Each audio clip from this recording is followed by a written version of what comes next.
कल मैंने आप लोगों को एक असाइनमेंट दिया था लीगल पैसेज का, जिसका अनुवाद आपको करना था। आज हम उसके अनुवाद पे चर्चा करेंगे। मुझे उम्मीद है कि आप सभी लोगों ने अनुवाद किया होगा। अगर आपने अनुवाद किया है तो आप इस वीडियो को पॉज करके आपने जो अनुवाद किया है वो पेज अपने पास रख लें या वो बुक अपने पास रख लें, ताकि आप ये देख पाएं कि आपने कहाँ कितना सही किया है, कहाँ गलत किया है, और आप एक सेल्फ असेसमेंट कर पाएं इस वीडियो के माध्यम से। ठीक है। तो पैसेज से पहले मैंने आपको कुछ शब्द दिए थे जो कि उसी पैसेज से रिलेटेड थे। उन शब्दों की हिंदी आपको करनी थी। देखते हैं। पहला शब्द था वेस्टेड। वेस्टेड का मतलब होता है निहित। ये अक्सर जैसे जो भी लेजिस्लेटिव पावर या एडमिनिस्ट्रेटिव पावर वेस्टेड की हम बात करते हैं, उसके लिए निहित शब्द प्रयोग में लाया जाता है। लेजिस्लेटिव पावर की हम बात करेंगे तो विधायी शक्ति। सिंगल अथॉरिटी एक शब्द आएगा, एकल प्राधिकरण, ये ऐसा हो जाएगा। गवर्नर जनरल ऑफ काउंसिल के लिए हम लोग गवर्नर जनरल काउंसिल प्रयोग में लाएंगे।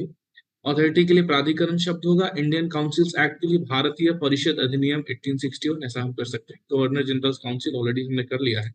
कमेंसमेंट शब्द आता है, उसके लिए हम आरंभ।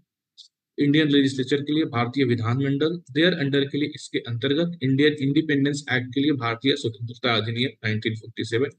डोमिनियन के लिए आप डोमिनियन शब्द प्रयोग में लेकर के आ सकते हैं, या फिर आप इसके लिए अधिराज्य शब्द भी प्रयोग कर सकते हैं। अधिराज्य भी एक शब्द आता है जो डोमिनियन के लिए प्रयोग में लिया जाता है।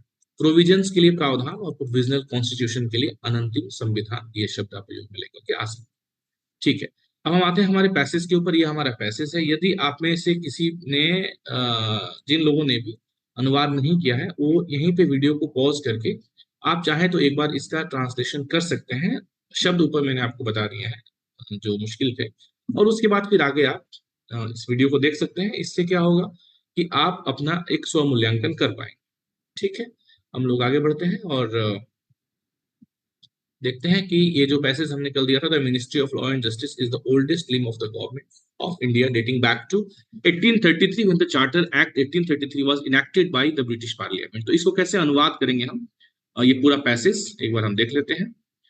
एक बार फिर से मैं कहूंगा कि यदि आप चाहते हैं तो आप वीडियो को पॉज करके, है ना, और आप ये अनुवाद चाहे तो कर सकते हैं। वीडियो को पॉज करके चाहे तो आप स्क्रीनशॉट भी ले सकते हैं, स्क्रीनशॉट लेकर के अनुवाद कर सकते हैं, और उसके पश्चात आप जो है इस अनुवाद को देख पाएंगे। ठीक है। आगे बढ़ते हैं हम लोग। पहला सेंटेंस है, the ministry of law and justice is the oldest limb of the government of India dating back to 1833 when the charter act 1833 was enacted by the British parliament. Ministry of law and justice हम सब जानते हैं। Ministry of law and justice का हिंदी, तो यहाँ पे subject चुनना हमारा सबसे पहला काम होता है। Ministry of law and justice जो है यहाँ पे आपका सब्जेक्ट हो जाएगा, वहां से आप अपने सेंटेंस की शुरुआत करेंगे। जब भी आप अनुवाद की बात करें, चाहे हम लीगल ट्रांसलेशन की बात करें या फिर इसके अतिरिक्त भी हम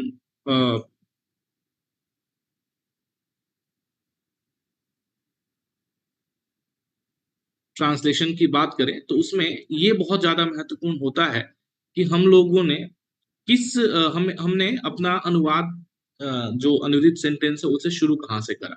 अगर हम लोगों ने सही शुरुआत कर लिया तो कहीं ना कहीं हमारा अनुवाद बहुत सही हो जाएगा। जो ऐसा एक इंग्लिश में प्रोवर्ब है ना कि well begun is half done. तो मुझे लगता है कि अनुवाद, या अनुवाद नहीं है तो हर क्षेत्र में ही वैसे सही होता है, अनुवाद के क्षेत्र में तो बिल्कुल सटीक है कि अगर आपने सही शुरुआत कर ली तो आपका अनुवाद बिल्कुल सही और सटीक हो जाएगा। तो ये देखते हैं। विधि और न्याय मंत्रालय भारत सरकार का सबसे पुराना अंग है, जिसकी स्थापना वर्ष 1833 में उस समय हुई थी, है ना, India dating back to 1833 when the charter act. तो आप देखेंगे अब यहाँ ओल्डेस्ट लिम्ब की हम बात करते हैं, तो ओल्डेस्ट लिम्ब के लिए लिम्ब का अर्थ वैसे तो हाथ पैर होता है। लिम्ब मतलब हाथ पैर, लेकिन यहाँ अगर हम इस कॉन्टेक्स्ट में देखेंगे तो यहाँ पर हम लिम्ब के लिए प्रयोग में लेकर के आएंगे, लेकर के आए हैं पुराना अंग, क्योंकि हाथ पैर लिखेंगे तो वो सही अनुवाद इसका नहीं होगा। यहाँ पे हम कॉमा लगा सकते हैं, जिसकी स्थापना वर्ष 1833 में उस समय हुई थी के बाद भी कॉमा, जब ब्रिटिश संसद द्वारा चार्टर अधिनियम 1833 अधिनियमित किया गया था।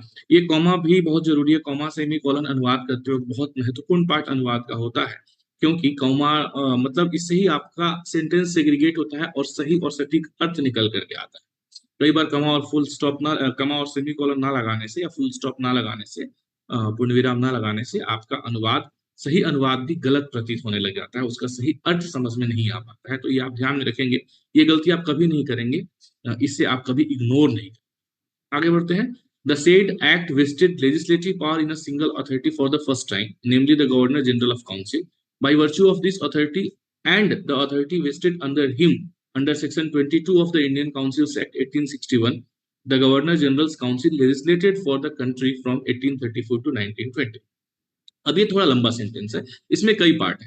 अब इस तरह का जब सेंटेंसेस आपके सामने आए जिसमें कई पार्ट हो, तो आप इसे कॉमा के पास से ना तोड़ने का प्रयास करें और फिर इसका आप अनुवाद करने का प्रयास करें। ठीक है, जैसे एक कॉमा यहाँ पे आ गया, हाँ, ये कॉमा तो ठीक है, ये तो इंडियन काउंसिल्स एक्ट 1961 के लिए कॉमा लगा हुआ है ना। फिर एक एंड यहाँ पे आ गया, तो आप देखेंगे कि कहाँ कहाँ पे कंजंक्शंस लगे हुए हैं, उन कंजंक्शंस और साथ में पंक्चुएशन मार्क्स में स्पेशली कॉमा के पास से आप सेंटेंस को तोड़ करके छोटा छोटा पार्ट बना करके उसका अनुवाद करने का प्रयास करें। The said act vested legislative power, हमने देखा था लेजिस्लेटिव पावर के लिए हमने विधायी शक्ति शब्द देखा था, वेस्टेड के लिए हमने निहित देखा था। सेड एक्ट, जब भी हम सेड एक्ट, सेड लॉ, इस तरह के जब इस तरह की अभियुक्ति प्रयोग करते हैं, तो इसके लिए हिंदी में जो सही पर्याय होता है वह उक्त होता है। द सेड एक्ट मतलब उक्त, है ना, उक्त अधिनियम, ऐसा हम बोल सकते हैं। तो उक्त अधिनियम, लेजिस्लेटिव पावर मतलब विधायी शक्ति, वेस्टेड मतलब निहित है इन अ सिंगल अथॉरिटी। मतलब सिंगल का मतलब हम क्या, इसका हमने ऊपर देखा भी था, क्या होगा, एकल। इसके लिए हम एकल शब्द, कुछ शब्द ऐसे होते हैं जो एडमिनिस्ट्रेटिव टर्मिनोलॉजी में या फिर यूं कहे कि लीगल ग्लॉसरी में बिल्कुल रूढ़ होते हैं, तो हमें वही प्रयोग करना होता है। तो एकल अथॉरिटी मतलब प्राधिकरण, है ना। For the first time namely the governor general of council, यहाँ पे आप गवर्नर जनरल परिषद ऐसा बोल सकते हैं। ठीक है, bye virtue of this authority. तो ऐसे करके ना आप थोड़ा छोटा छोटा सेंटेंस को एक बार आप अनुवाद कर लेंगे। मैं अक्सर ऐसा कहता हूं कि अनुवाद करते वक्त अक्सर ऐसा कहता हूं कि अनुवाद करते वक्त आप जो है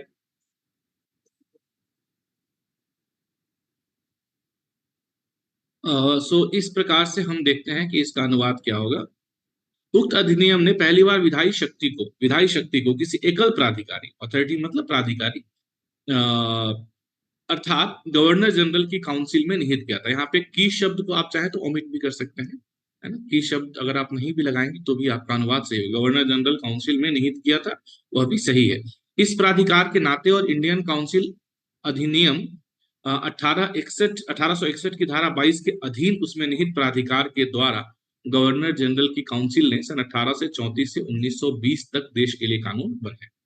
ठीक है, अब यहाँ पे आप एक ध्यान रखेंगे, एक बात ध्यान देंगे कि जो दिया हुआ सेंटेंस है इसमें कोई भी फुल स्टॉप नहीं है, जबकि हमने जो अनुवाद किया है इसे हमने बीच में निहित किया था, यहाँ पे फुल स्टॉप दे दिया है। तो कई बार ऐसा होता है जब बहुत लंबे लॉन्ग रन सेंटेंसेस आपको मिले अंग्रेजी में, विशेष करके जब आप अंग्रेजी से हिंदी अनुवाद कर रहे हैं और आपको ऐसा लगे कि नहीं, अगर आप हिंदी में लिख रहे हैं और बिल्कुल ही लॉन्ग रन सेंटेंस एक तरीके से लिख देंगे तो हिंदी की शैली में वो इतना सटीक नहीं होगा, तो आप बीच में पूर्ण विराम दे सकते हैं। मतलब बिल्कुल ऐसा हार्ड एंड फास्ट नहीं कि नहीं नहीं आपको पूर्ण विराम देना ही नहीं है अगर दिए हुए सेंटेंस में नहीं है, क्योंकि जब भी आप लीगल ट्रांसलेशन करते हैं तो कई बार लंबे लंबे सेंटेंसेस आपको मिल जाते हैं, है ना। तो आप चाहे तो आराम से उसको बीच में से फुल स्टॉप दे करके और दो सेंटेंस बना सकते हैं, बशर्ते आपका जो बात कही गई है वो पूरी तरीके से हर एक बात को आपको समाहित करना है।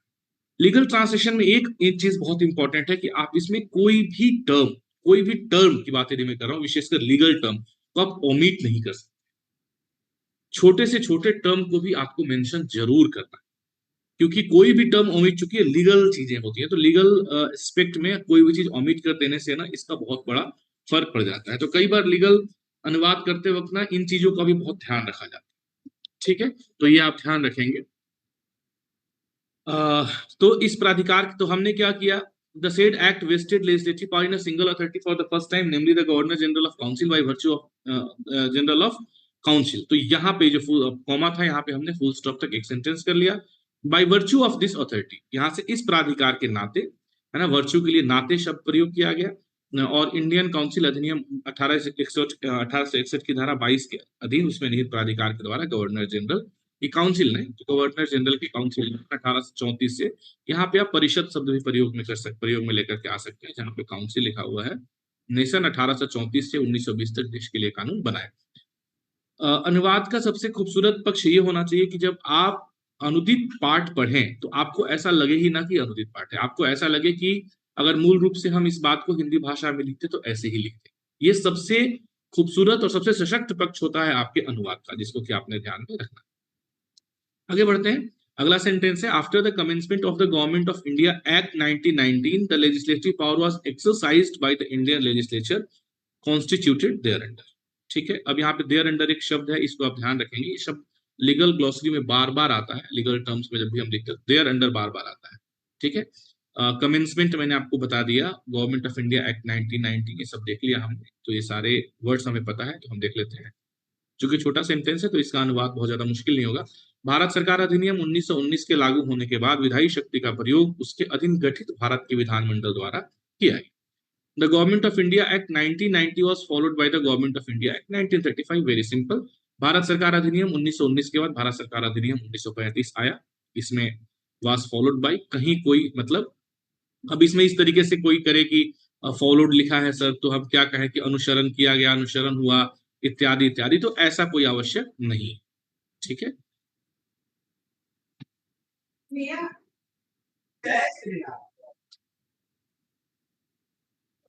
आगे देखते हैं। With the passing of the Indian independence act 1947 India became a dominion and the dominion legislature made laws from 1947 to 1949 under the provisions of section 100 of the Government of India Act 1935 as adopted by the India Provisional Constitution Order 1947। ठीक है, तो अब ये again एक long run sentence है। With the passing of the Indian independence act 1947, simple है कि भारतीय स्वतंत्रता अधिनियम 1947 के पास होने के साथ, मतलब आपको ये तय करना जरूरी है कि आपका सब्जेक्ट, मतलब आपका सेंटेंस शुरू कहां से। ठीक है, India became a dominion, dominion के लिए जैसा मैंने आपको बताया, आप डोमिनियन भी लिख सकते हैं, आप अधिराज्य भी लिख सकते हैं, जैसी आपकी इच्छा, आप दोनों में से कोई भी सेंटेंस उठा सकते हैं। तो डोमिनियन शब्द भी हिंदी में लीगल अगर एस्पेक्ट की हम बात करें तो डोमिनियन शब्द भी बड़े पैमाने पर प्रयोग में लाया जाता है। So with the passing of the Indian independence act 1947, यदि हम देखें भारतीय स्वतंत्रता अधिनियम 1947 के पारित होने के साथ, ठीक है, पासिंग मतलब पारित होने के साथ, भारत एक अधिराज्य बन गया, डोमिनियन बन गया, तो भी आप कोई प्रॉब्लम नहीं है, लिख सकते हैं। और अधिराज्य विधानमंडल ने, डोमिनियन लेजिस्लेचर ने लॉज बनाए, ने भारत आदेश। अब देखिए यहाँ पे कि यहाँ पे कई सारे ऑब्जेक्ट, मतलब हमने सब्जेक्ट एक उठा लिया पर कई सारे सीक्वेंसिंग ऑब्जेक्ट्स हैं। तो जब सीक्वेंसिंग ऑब्जेक्ट्स होते हैं तो आपको ये ध्यान रखना होता है कि जो क्रिया है, जो वर्ब है, उसका डायरेक्ट इंपैक्ट किस ऑब्जेक्ट ऑब्जेक्ट पे सबसे ज्यादा पड़ रहा है, उसको आपने पहले रखना है और फिर बाकी जो है उसके बाद में आपको लगाना है। ठीक है, तो यहाँ पे जैसे हमने देखा कि जो सबसे, चूंकि हम सब ये जानते हैं कि जब हम हिंदी लिखते हैं और इंग्लिश लिखते हैं तो दोनों की शैली बिल्कुल उल्टी होती है। हिंदी में हम लोग कर्ता के बाद में सारे जो ऑब्जेक्ट है, कर्म है, वो हम बीच में लगा देते हैं और क्रिया सबसे आखिर में रखते हैं। वेर एज जब हम अंग्रेजी लिखते हैं तो कर्ता के बाद में सीधा क्रिया लेकर के आते हैं और फिर उसके बाद में हम बाकी जो भी ऑब्जेक्ट है उसको हम लोग यूज करते हैं। तो यहाँ पे देखें, इंडिया प्रोविजनल कॉन्स्टिट्यूशन ऑर्डर 1947, ये सबसे आखिर में क्यों, क्योंकि इस सेंटेंस में कर्ता का डायरेक्ट जो क्रिया का डायरेक्ट जो प्रभाव है वही इस ऑब्जेक्ट पे सबसे ज्यादा पड़ रहा है। इसीलिए जब हम इसको इसका जब हम अनुवाद करेंगे तो हम इसे शुरू में, मतलब क्रिया के तुरंत बाद लेकर के आएंगे। जैसे अधिराज्य विधानमंडल ने, मतलब कर्ता के बाद में लेकर के आएंगे, माफ कीजिएगा। अधिराज्य विधानमंडल ने भारत अनंतिम संविधान आदेश 1947 द्वारा, इसे सबसे पहले रखा। यथा, अब यथा शब्द आया है, जब भी आप लीगल टर्म्स की बात करेंगे तो जब भी वहां पे एज आएगा ना, एज, तो एज के लिए हम लोग यथा शब्द का प्रयोग करते हैं। यहाँ पे एज एडॉप्टेड बाई, तो यथा अंगीकृत, ऐसे ही एज अमेंडेड मतलब यथा संशोधित। तो ये शब्द बहुत महत्वपूर्ण होता है। कई बार केवल जैसे कोई एक्ट का नाम यदि आप लिख रहे हैं और वह संशोधित एक्ट है, तो अगर आपने केवल हिंदी में लिख दिया कि सो एंड सो एक्ट संशोधित सो एंड सो, मान लीजिए कुछ भी एग्जांपल की एबीसी एक्ट, अगर आप हिंदी में लिख रहे हैं एबीसी अधिनियम और संशोधित एबीसी अधिनियम 1965 संशोधित 1989, अगर आपने ऐसा लिख दिया ना तो ये लीगल टर्म्स में गलत हो जाएगा। आपको यथा लिखना पड़ेगा। क्यों? क्योंकि एक्ट के नाम के साथ आप किसी भी तरीके की छेड़छाड़ नहीं कर सकते हैं। तो आपको उसमें रहता है कि एज अमेंडेड इन 1996 97, तो यथा संशोधित 1996 1997 ऐसा लिखेंगे, ये बहुत जरूरी है। नहीं तो इतने से आपका अनुवाद गलत ना, क्योंकि जब लीगल अनुवाद आप कर रहे हैं तो चीजें जो है वो किसी न किसी जुडिशियरी प्रोसेस का हिस्सा होती है। और वहां पे ना जो भी एडवोकेट्स होते हैं, लॉयर्स होते हैं ना, वो छोटी छोटी चीजों को पकड़ते हैं। इसीलिए अनुवाद में विशेषकर जब आप अनुवाद लीगल अनुवाद कर रहे हैं तो इसमें आप इन चीजों के साथ बिल्कुल भी छेड़खानी नहीं कर सकते, ये आपको बिल्कुल ध्यान में रखना है। ठीक है, आगे बढ़ते हैं। Under the constitution of India which came into force on the 26 January 1950 the legislative power is vested in parliament. ठीक है, तो ये तो आसान है, बिल्कुल एक लाइन सिंगल लाइन का है कि 26 जनवरी 1950 से भारत का संविधान लागू होने के बाद विधायी शक्ति संसद में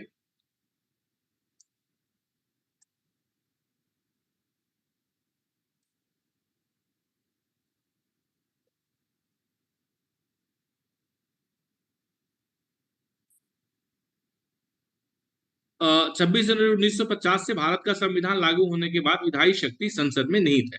तो ये अगेन वेस्टेड शब्द को हमने यहाँ पे प्रयोग किया, लेजिस्लेटिव पावर इज विधायी शक्ति। तो इस तरीके से ये पूरा पैसेज का आपको अनुवाद मिल गया। ठीक है, तो ये छोटा पैसेज है, इस तरीके से हम लोग डेली असाइनमेंट्स के जरिए जो है छोटे छोटे पैसेजेस का हम लोग अनुवाद करते रहेंगे, कुछ वर्ड्स भी करेंगे और साथ में पैसेजेस करेंगे, कुछ हम अभियुक्तियों पे भी करेंगे, फिर लैटिन वर्ड्स करेंगे जो कि बहुत इंपॉर्टेंट है। ये पीडीएफ पूरा जो अनुदित पीडीएफ है ये आपको मिल जाएगा आपके असाइनमेंट में एज ए सॉल्यूशन असाइनमेंट। ठीक है, जो हमारे साथ ही नए हैं, जो हमारे साथ जुड़ना चाहते हैं, तो उन लोगों को मैं बता दूं कि पटना हाई कोर्ट के लिए जो अभी वैकेंसीज आई हैं उनके लिए हमारा जो प्रिपरेशन मॉड्यूल है उसमें कुल 3 तरीके से हम लोग प्रिपरेशन स्ट्रेटेजी हमने बना के रखा हुआ है। तो कई सारे ऐसे कमेंट्स आ रहे थे कि सर कैसे आप लोग प्रिपरेशन कराते हैं, एक बार बता दें। हालांकि इसके ऊपर एक वीडियो और भी हमने ऑलरेडी पहले से किया हुआ है डिटेल प्रिपरेशन स्ट्रेटेजी के बारे में, लेकिन मैं आपको एक बार शॉर्ट यहाँ ब्रीफ में बता देता हूँ। कुल आपके 3 एस्पेक्ट, इनफैक्ट 4 एस्पेक्ट आप मान के चल लें। 80 नंबर का आपका एमसीक्यू है, 120 नंबर का आपका ट्रांसलेशन पार्ट है। ठीक है, और उसके बाद आपका टाइपिंग एंड कंप्यूटर नॉलेज से रिलेटेड पार्ट है, कंप्यूटर नॉलेज से रिलेटेड पार्ट है, और लास्ट में आपका इंटरव्यू है। तो ये चारों चीजें हैं और हम इन चारों एस्पेक्ट को कवर करने का प्रयास कर रहे हैं। एमसीक्यू में आपका 60 मार्क्स का मतलब 30-30 हिंदी और 30 इंग्लिश है, और 20 नंबर का लीगल नॉलेज और plus general knowledge, GS, current affairs वगैरह है।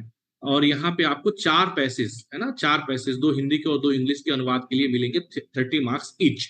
ठीक है, तो 80 मार्क्स के जो एमसीक्यूज हैं इसके लिए ऑलरेडी हमारे एप्लीकेशन पे जितने भी टॉपिक्स हैं उसको कवर करके और लाइव क्लासेस की वीडियोस पड़ी हुई हैं, उसके साथ साथ में उससे रिलेटेड बहुत सारे मॉक टेस्ट पड़े हुए हैं। सेक्शनल मॉक टेस्ट की मैं बात करूं, उसके अतिरिक्त हम लोगों ने specific mock test Patna high court के लिए तैयार किया हुआ है, 80-80 क्वेश्चंस का 45 मिनट्स के लिए। कुल अभी 4 से 5 मॉक टेस्ट लाइव है, और हर एक दिन छोड़ के एक दिन एक नया मॉक टेस्ट इसके लिए लाइव होता रहेगा। इसमें हम लोग जो है लीगल नॉलेज और साथ साथ में जीके, जीएस, करंट अफेयर्स इत्यादि पूरा इसके अंदर में हमने इंक्लूड किया हुआ है। तो 80 मार्क्स का आपको ये complete mock test live classes के जरिए कवर होगा। लाइव क्लास इसके लिए हमारा एवरी वीक में ट्यूसडे और थर्सडे को हम लोग करते हैं रात को 9 बजे से। ठीक है, तो इसकी आपको एक्सेस मिल जाएगी इंग्लिश और हिंदी ग्रामर के लिए। जीके, जीएस और बाकी जो इसके एस्पेक्ट है इसके लिए डेली मॉर्निंग 7 बजे से 7 AM से हमारा करंट अफेयर्स डिस्कशन सेशन है, जिसमें कि हम लोग 3 टॉपिक डेली डिस्कस करते हैं along with the daily current affairs. तो ये आपका यहाँ से प्रिपरेशन हो जाएगा। डेली मॉर्निंग 7 AM की क्लास की आपको एक्सेस भी मिल जाएगी। ये जितनी भी क्लासेस हैं एक्सेप्ट डेली मॉर्निंग 7 AM की क्लास, इसको छोड़ करके बाकी सारी क्लासेस रिकॉर्डेड है, जो आपको क्लास के बाद भी यदि आप उस समय नहीं देख पाते हैं तो बाद में देख सकते हैं। मॉर्निंग 7 AM की क्लास की रिकॉर्डिंग उपलब्ध नहीं रहेगी, ये केवल डिस्कशन क्लास। तो इस तरीके से आप लोग मॉक टेस्ट और लाइव क्लासेस के जरिए जो 80 क्वेश्चंस के एमसीक्यूज वाला पार्ट है उसकी तैयारी ढंग से कर सकते हैं। मॉक टेस्ट बहुत जरूरी है इसके लिए, और मुझे ऐसा लगता है कि we are the single platform कि हम लोग मॉक टेस्ट उसी मॉडलिटी में आपको प्रोवाइड कर रहे हैं पटना हाई कोर्ट। अब आते हैं हम 120 मार्क्स का जो ट्रांसलेशन है इसके लिए हमने आपको ऑलरेडी एक ऐप लिंक दे रखा है, जो लोग हमारे साथ हैं, बाकी जो भी लोग आएंगे उनको लिंक मिलेगा। जिस ऐप लिंक पे डेली आपको असाइनमेंट्स मिलते हैं, और जिस दिन असाइनमेंट मिलेगा उसके दूसरे दिन हम लोग इसका सॉल्यूशन भी आपको प्रोवाइड करते हैं। इसके लिए भी हम लोग अलग से मॉक टेस्ट करेंगे इन उसी सर्टेन टाइम पैरामीटर जो दिया हुआ है उसके अंदर में। जो मॉक टेस्ट आपका किया जाएगा पटना हाईकोर्ट का एग्जाम का डेट आने के बाद हम उस मॉक टेस्ट को कंडक्ट करेंगे। उस मॉक टेस्ट की आपकी जो कॉपीज होगी जो आप सबमिट करेंगे उसको हम इवेलुएट करके आपको प्रॉपर फीडबैक भी देंगे कि आपका ट्रांसलेशन कैसा है, आपको कहाँ इंप्रूवमेंट करने की आवश्यकता है। उसके पहले भी यदि आपको कहीं भी आवश्यकता लगती है तो आप हमें पूछ सकते हैं। You are always free to consult us कि सर कहाँ पे गलती क्या हो रही है या क्यों इम्प्रूवमेंट नहीं हो रहा है एटसेट्रा। जहाँ तक टाइपिंग प्रैक्टिस और टाइपिंग एंड कंप्यूटर नॉलेज की बात है, तो इसके लिए हम लोग बीच में 1 या 2 सेशन करेंगे रिटन टेस्ट से पहले, और रिटन टेस्ट के बाद हम लोग थोड़ा सा इसके लिए इंटेंसिव सेशन करेंगे, जिसमें कि हम लोग आपको इसके ट्रिक्स, टिप्स और मोस्ट इंपॉर्टेंट टूल्स के बारे में बताएंगे, है ना। क्योंकि प्रैक्टिस तो सब लोग कर रहे हैं, लेकिन क्या ट्रिक अपनाएंगे कि आपका टाइपिंग स्पीड फास्ट हो जाए, और इसके लिए क्या टिप्स है, मतलब क्या आवश्यक है, और मोस्ट इंपॉर्टेंट कौन से टूल्स का प्रयोग करेंगे, ये हम लोग आपको बताएंगे। तो ये तीनों चीजें जो है, ट्रिक्स, टिप्स एंड टूल्स, ये आपको बताएंगे टाइपिंग के लिए। ये बहुत जरूरी है, पर ये हम लोग पूरा का पूरा सेशन डिटेल में करेंगे रिटेन टेस्ट के बाद। रिटेन टेस्ट से पहले 1 या 2 सेशन हम करेंगे, जिसमें हम केवल इसका इंट्रो देंगे, जो अभी तक हुआ नहीं है। It is going to be scheduled. उसके बाद में इंटरव्यू है, तो जब आप शॉर्ट लिस्ट हो जाएंगे तो इंटरव्यू के लिए आपका हम मॉक इंटरव्यू, जो लोग शॉर्ट लिस्ट होंगे उनका हम मॉक इंटरव्यू कंडक्ट करेंगे। आवश्यक पड़ी तो दोबारा मॉक इंटरव्यू कंडक्ट करेंगे, ताकि आप अपने एक्चुअल इंटरव्यू से पहले पूरी तरीके से कॉन्फिडेंट हैं। इस तरीके से पूरी की पूरी प्रिपरेशन आपकी यहाँ पे होगी।